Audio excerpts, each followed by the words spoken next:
నువ్వు ఏడవకమ్మా. నువ్వు పరీక్షలో విజయం సాధించావని పాండురంగడికి తెలుసు. ఇలా చూడు, నువ్వు నిప్పుల మీద నడిచినా కూడా నీ కాళ్ళు కారలేదు. గుడి తలుపులు వాటెంతటవే తెరుచుకున్నాయి. అంటే ఏంటి? పాండురంగడు అంతా చూస్తున్నాడని అర్థం. అవునా కాదా? ఇంకా ఎందుకు నువ్వు ఏడుస్తున్నావు? అవును, కానీ అబ్బయ్య, అయ్యగారు పాండురంగడిని తీసుకువెళ్ళిపోయారు.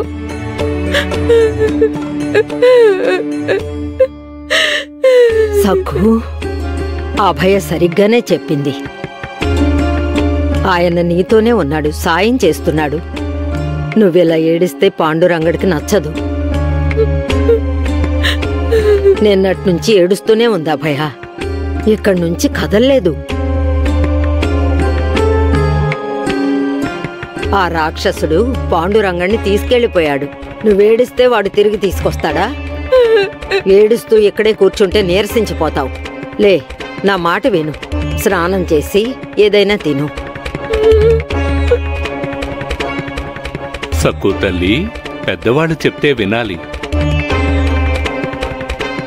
నువ్వు ప్రాణాలకు తెగించి పాండురంగడి కోసం నిప్పుల మీద నడిచావు. కానీ ఆ పాండురంగడిని అయ్యగారు తీసుకువెళ్ళిపోయారు. నీ మనసుకు గాయమైందని తెలుసు, కానీ నీ బామ్మ గురించి ఆలోచించు.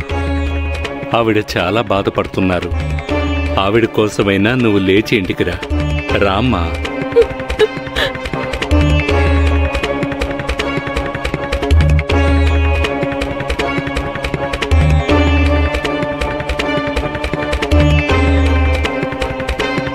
పద సఖు.